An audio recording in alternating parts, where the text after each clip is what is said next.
Hey guys, so in this framework drill, you will learn and apply two things. The first is the step-by-step to build and present your frameworks, as we've seen in the theory video on that. And the second thing is how to adapt the 3Cs, or how to adapt your frameworks, in this case the 3Cs framework, for a specific case. This is a medium to difficult, but more towards medium difficulty case on a beer company that's trying to start a direct to home beer delivery operation in major cities, and they want to know if they should do it or not. We're gonna go into the case question soon, but first, a note for you guys who are practicing or who are learning. There are two time frames that you can consider in order to do the drill, do the exercise on paper or while recording on audio before you watch my answer. If you're on skill building mode, so if you're building the skills of building frameworks, take 10 to 15 minutes to structure this. I'd say 95% of you who are watching this are in this mode. If you can't yet build a really good framework for every case that you do, then you're on skill building mode. And you're gonna take longer in this mode than you would in an interview because you're learning. So take your time to learn. Later you can focus on improving time. If you're on time improving mode, so if you know how to build frameworks but you're not just fast enough yet for an interview, then take 2 to 3 minutes to structure, because that's the time you've got in the interview. So you already know how to do it, you just can't do it quick enough, so you're practicing for time. Most of you guys are gonna be on skill building mode. So just take your time to structure this. You can always come back 1, 2, 3 weeks from now and structure this again on time improving mode. All right? So let's go into the case. And the case question is, should a major beer company start a direct-to-home beer delivery operation in major cities? Let me give you some context, because this is not an obvious situation. This company is trying to, instead of going through retail to sell beer, they're trying to instead sell directly via delivery. A lot of people drink beer at home with their friends, and they need to go to the supermarket or order from a third-party delivery service. This beer company is trying to cut the middleman and sell beer directly for the drink-at-home occasion. And as a side note here, in your real interviews, it often happens that your interviewer casually tells these context situations in an informal manner, as I just have done. So they will explain the case question in more depth, just informally. Even though it's informal, all this information should be used to solve the case. So your next step now should be to ask clarification questions, in case you have any. What would yours be? Well, here are mine. I actually just have one clarification question, which is, why do they want to do it? Is it to increase their margin by cutting the middleman off, or is it to gain market share because their beer is going to be so convenient to buy for that specific drinking occasion that people prefer to buy their beer because of the channel instead of going to supermarkets and having the option to choose among competitors? So what is their reason to do this? Let's say that the interviewer tells me that they want to do this to get more margin by cutting off the retailer and to get more market share in the drink-at-home drinking occasion. So both reasons, and this makes the case a little bit more complex, but not too much. Okay, there are other clarification questions that would make sense. Anything that helps you define the problem is game. If it's something that should be used to solve the problem, then it should be in your structure, not in your clarification question. So that's kind of the line that you should draw. If it's a question that helps you define the problem and come up with the right structure, it's a clarification question. If it doesn't help you define the problem, but it helps you solve the problem, then it should be in your structure, right? So now it's the time for you to pause your video and structure the case. 10 to 15 minutes in case you're learning how to build frameworks, 2 to 3 minutes in case you're learning how to do that fast. Now, most of you guys are gonna do it on paper, which is fine. I highly recommend you that you do it on paper and then hit the record button in your cell phone, in your smartphone, and actually deliver the presentation to your interviewer. You can then listen to that later or compare that to the way I present my framework, and that will help you improve your communication skills as well. Okay, so pause the video now and do the framework on paper. If you want to also record the delivery of it, it's really important, and I'll see you soon. So let's jump into my answer in this framework. So I'll do it in 3 steps, as you should have. You should do the categories first, and these categories are the parts of the system that you're studying, in this case beer sales. Then you should state your issues, the questions that you want to make about each category and the answers you want to have. And then the third step is to, for most issues or for the most relevant issues, to say the hypothesis behind them, the hypothesis that underlie them, or at least explain why you need that piece of information. Now, as you've seen in the other video, there is a 4th step, which is how to test that hypothesis, but we can omit that for now because the interviewer will ask you in case they want to know how would you test it. And we also cover that in the hypothesis testing session of this course, in the hypothesis testing module, which you will get access in a few days. Okay, so from now on, it's me delivering this framework to the interviewer after thinking for a few minutes. And here's how I would say it. Okay, so to answer if this major beer company should start a direct-to-home beer delivery operation in major cities, I would get a prioritized list of some cities that they think or that we think would make sense. And for this list, I would ask 4 major questions, or I would study 4 major categories. Here they are. The first are the customers. I want to know if they would like this direct-to-home delivery service channel.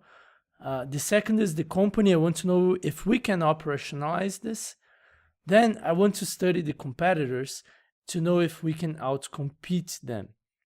And by competitors here, I mean other beer delivery services, not other breweries. And finally, I want to study our current distribution channels to see how does this move change our relationship with them. So let me start with the customers first. I have 4 main questions regarding the customers. The first one is, do they currently get beer delivered? And if not, is this a lack of supply or a lack of interest? So if it's a lack of supply, if no one delivers beer to their home in the select cities that we're studying, we need to confirm if there's interest. We need to see if they do a lot of beer runs, for example. If they go to the supermarket just to buy beer, that would be the perfect occasion for this delivery service. If there is supply but they are not getting the beer delivered, there might be a lack of interest, and we can check that, because if there is no market for this, then we probably don't want to do it. Second issue I want to analyze: how satisfied are they with the current delivery options? So if they do get beer delivered, how satisfied are they with their options? I want to know if they're satisfied with time to deliver, with the price of the delivery beer versus the supermarket. I want to know the delivery conditions. For example, is the beer cold enough? And I want to know how the ordering process looks like and if they're satisfied with it. So if they're calling companies to get beer delivered, but they heavily prefer an app, then there could be opportunities here with their insatisfaction. And here is, maybe they're getting beer delivered, but we can do a much better job. Third issue: how often do they drink at home? I want to know if this is a frequent purchase, and I'm assuming it is for the people who do drink beer at home. Because if it is, then we can have the opportunity to have loyal customers, which tend to be more profitable. And the fourth issue here is, do they get delivery for other things? So maybe they're not getting beer delivered, perhaps due to a lack of supply, but a hypothesis is that if they're used to deliver to use delivery for foods, for other things, maybe drugstores, anything like that, they're more likely to use this channel for beer as well. So by going through these 4 issues, I think we can understand if customers would like this channel. Now let's move on to company. There are 3 major issues that I want to analyze here. The first is how a warehouse and logistics work. So I want to know specifically within warehouses, how many warehouses in a city do we need, or per city?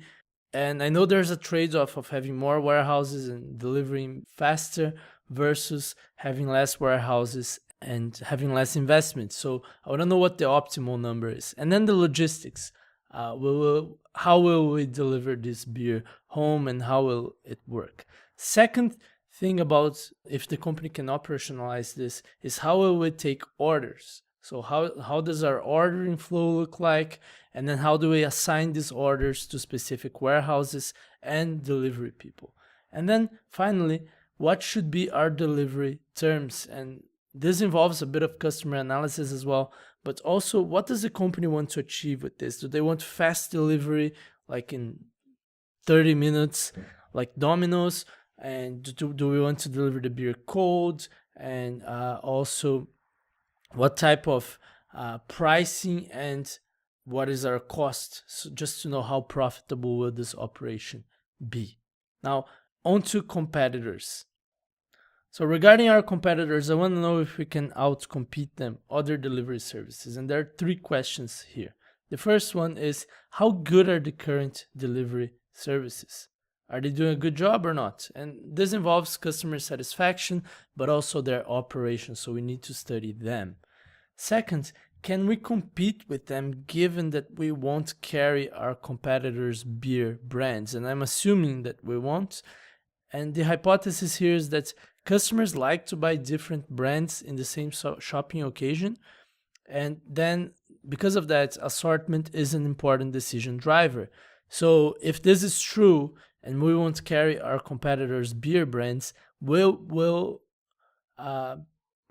be lacking to our customer in an important driver. And then finally, if we enter this market, can we stop supplying to these competitors? Because then they won't have our brands, and this will give them a disadvantage as well, in case the last hypothesis was true. And here I think there are 2 things. One is contractual obligations. Maybe by law we can't stop supplying them. And then the second thing to see here is if they can buy wholesale or even in the supermarket, and then we have no business telling them that they shouldn't buy our products or not. Finally, let's move on to distribution channels. I want to know, how does this change our relationship with them? And I think here there's just one real issue, which is, would supermarkets, convenience stores, etc. retaliate? So what I mean here, I think there are 3 competing hypotheses of what could happen with distribution channels in case we implement this strategy. The first one is that our move towards direct sales will weaken our negotiation power with them.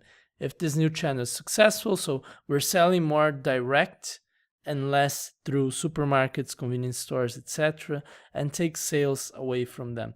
Now, I don't believe that this channel will be so huge that we will severely hurt these channels, but it could be the case. And in this case, we may lose negotiation power. They may even take our product out of premium shelf space. The alternative hypothesis is that we will control the shift from indirect to direct sales, for example, by pricing our direct delivery beer lower or higher. So instead of them gaining bargaining power, then maybe we could gain bargaining power with them, and our negotiation power is even stronger. So as they threaten us to remove our beer from premium shelf space, and etc., we can threaten them to lower the price of home delivery beer, and then they won't sell as much of our beer nor our competitors' beer because people are just going to be ordering it. So that's an alternative scenario. And the third scenario is that this has no effect on bargaining power. People don't do a lot of beer runs, or they won't switch, And in this case, maybe this business model isn't that good. It's not gonna get that large. Now, I have a meta hypothesis here, which is what I think could happen about these scenarios is that we may be able to control them through pricing. If we price close to their price, we won't have much of an effect. If we price a lot lower, then maybe we will bother them a lot. So maybe we can control the scenarios through pricing, which then makes pricing a critical issue here, just in case this business actually makes sense, which is what we're studying in the other buckets. So it is by doing these analysis and asking these questions and getting these answers in these 4 buckets that I would advise this beer company if they should start this direct-to-home beer delivery operation or not. And the way I would do it is I would start understanding if customers would like this channel. So I would do the customer analysis first, because if there's no demand for beer delivery at home, then I don't think it makes sense to study the other things. The answer is no, they shouldn't. So that's where I would start, and that's it. So let's do a quick debrief here with the key learnings that you should have gotten from this framework.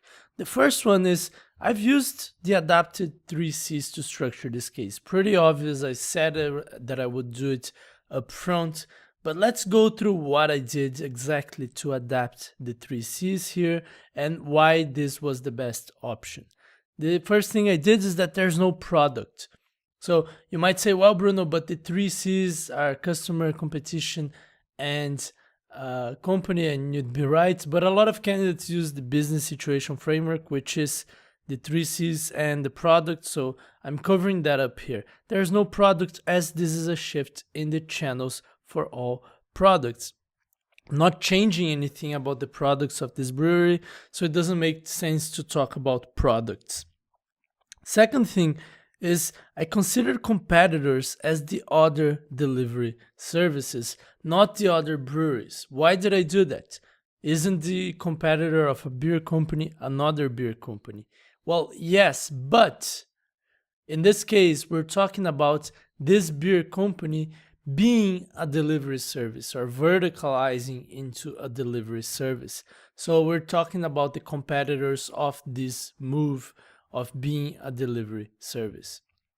Finally, I added other distribution channels as a category because this affects them. And I want to know how does it affect them, because we as a beer company are we're dependent on our distribution channel. So if it affects them, it might as well affect us. And that's exactly what I'm looking for in this category. Now, I've done this case with candidates before, and there are 2 patterns that I noticed. Some candidates are going to build a profitability tree to try to solve this case.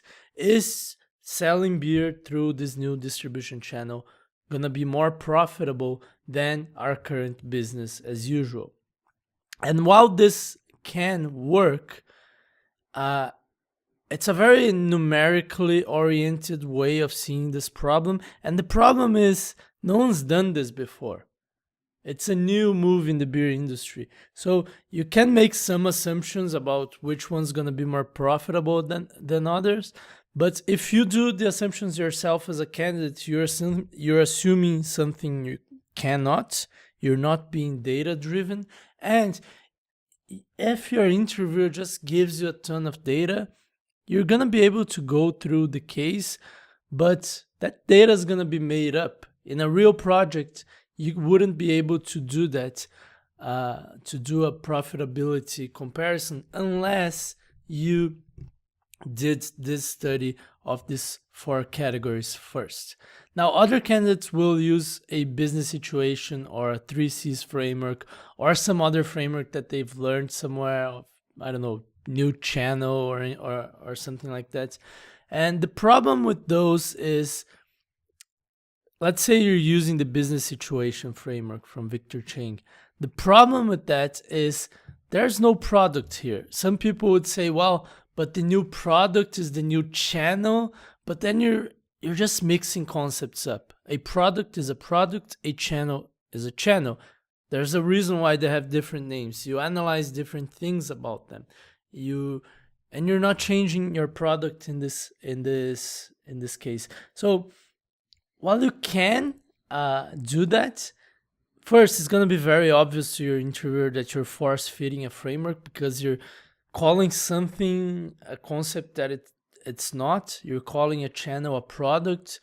And second, you're going to be doing a lot of mental gymnastics just to be able to fit your framework into the problem, while you should be doing the opposite. You should be building or adapting a framework to your problem. So this is the first takeaway. I've used the adapted 3Cs in the structure as the structure for this case because it's the best way to approach this problem, or one really good way.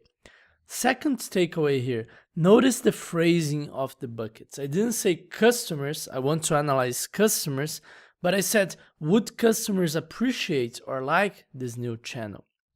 And this is a strong differentiator between candidates because first, it shows that you're not repeating a framework from memory.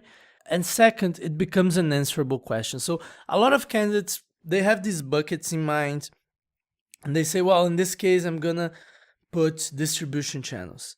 And if you just say, well, I want to analyze the distribution channels, or I want to analyze the customers, it's not clear what you want to analyze about them, or why do you want to analyze them.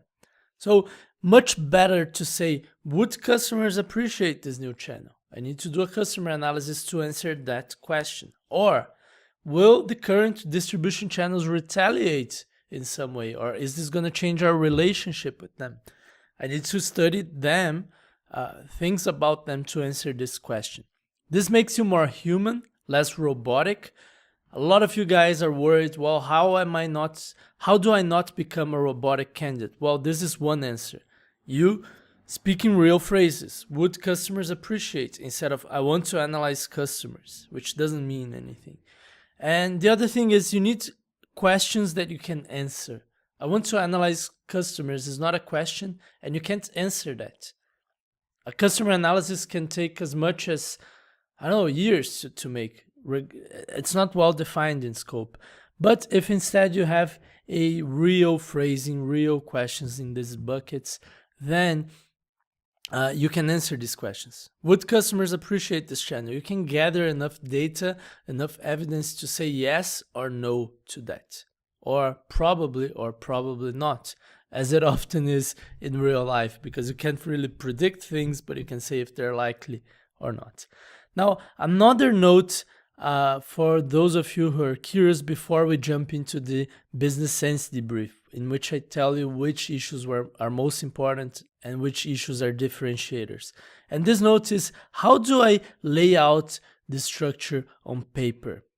If you see my slide here, you're going to see that there's a lot of phrases written. And just to write these phrases on paper in a real interview, you'd take a lot of time. You'd spend more time writing than thinking, and that's not ideal. So how would I do that on paper in a real interview?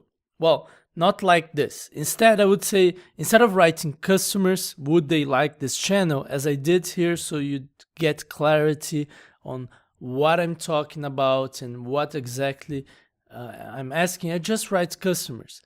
When I'd communicate this to the interviewer, instead of saying I want to analyze customers, I'd say I want to analyze if customers would like this channel. So I'd give the interviewer all the information in verbal. But in writing, I just write customers, or C-U-S-T, because I know by reading that I meant customers. Let's check one issue of that. Here I wrote, do they currently get beer delivered? If not, is it lack of supply or lack of interest? In a real interview, I just jot down whatever words I would need to remember so I could say these words to the interviewer. So I'd write something like, I'd make a bullet point and I'd write something like currently delivery ? And then two ramifications of that. One is supply ? Interest ? And as I read that, I would be able to tell the interviewer, well, my first question here is, do they currently get beer delivered? And if not, is it a lack of supply or a lack of interest? So Here, in this case, what you see on the screen is something that makes it easier for you to understand, but in a real interview, you need to be able to do that, writing a few words just so you can remember. And once you've trained enough and once you're used to doing that, you're going to be able to remember by your own writing. And then you speak to the interviewer in full phrases as a real human. Now let's jump into the business sense debrief. So you can see which of these issues are more important and which of these issues really differentiate you and make you stand out as a candidate, so you can compare with your own framework, because I understand that your own framework is probably different from the one I did, and that's not a bad thing, but you have to have some way to understand if what you did is good or not. So let's jump into that. So to be seen as a candidate with really good business sense to your interviewer, you need two required issues. If you didn't touch on these issues in your framework, then you can consider that you've made a mistake in terms of business sense, even in terms of structuring, because it wouldn't be an exhaustive structure. And this is how structuring and business sense overlap. The first one is acknowledging that this specific channel addresses one specific consumption equation, which might not be currently addressed by current channels. So it is acknowledging that, well, this client wants to do delivery at home, and this is useful because there's one consumption occasion, which is people drinking beer at home, and current channels, supermarkets, even convenience stores, may not be really good for this specific consumption occasion. And maybe there are other delivery services which would be good if they're doing a good job.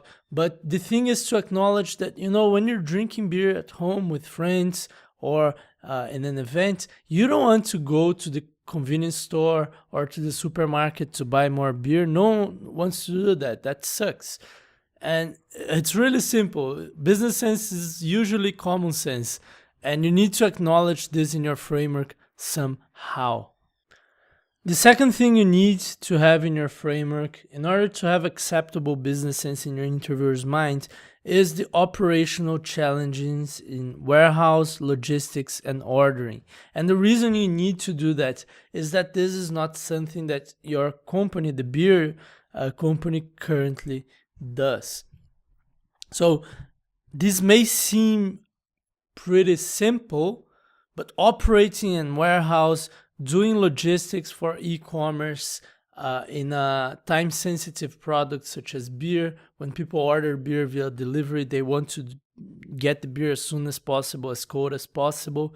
And dealing with the ordering and the software platform, this seems simple because a lot of e-commerce companies do it really well, but it's not something that an industrial company, a beer company, knows how to do. And while you can buy, quote unquote, this stuff from third-party providers, if you're doing that, then why not just stimulate sales or support current players in the delivery space? So if you want to do this yourself, you better get good at it. And this is something that you need to make your interviewer aware that you understand is important, because even though it's not something unusual for a company to be able to do these three things well, it's not something that a beer company really does well.